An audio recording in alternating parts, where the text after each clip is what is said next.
You have to be open to opportunities. And what I mean by that is, if you're already trying to do something, oftentimes you'll get a spark that is an opportunity.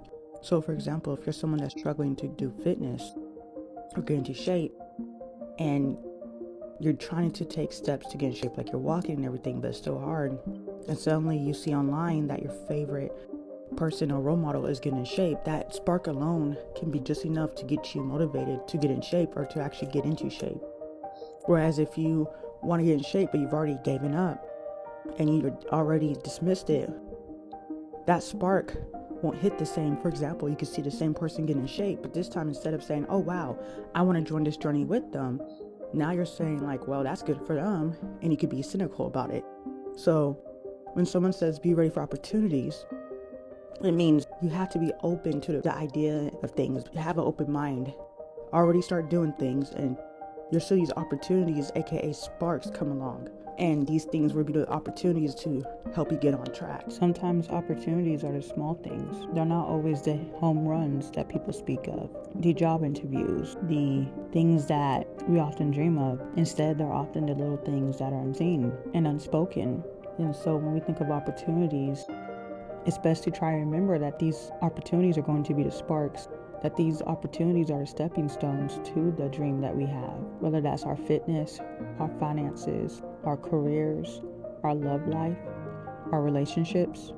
One of my favorite books is The Compound Effect by Darren Hardy, and he speaks about how people overestimate the things we often can do. For example, most people, when they're trying to lose weight, will cut out a lot of calories to the point of feeling almost sickly.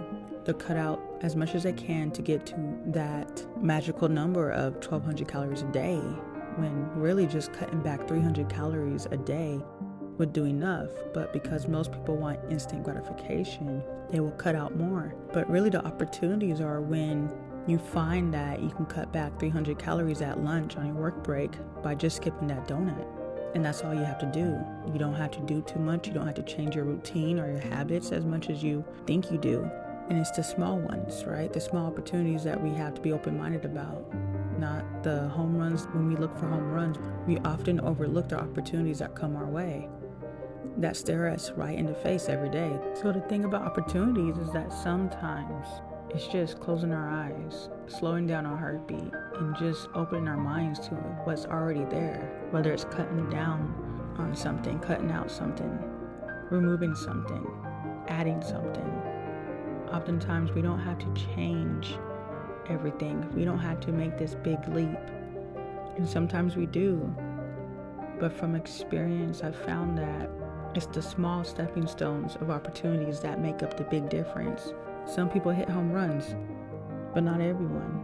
And oftentimes, the greatest success comes from those who compound their efforts, compound the small opportunities, compound the small moments that look like nothing, seem like nothing, but in reality, when you add them up and you look at the time and you look back and you see how over the years they have compounded, you begin to realize that trying to hit home runs takes way more time away from you than it does just to compound the smaller opportunities. So the next time you have a goal in mind, think about the one thing you can do right now, and that's it.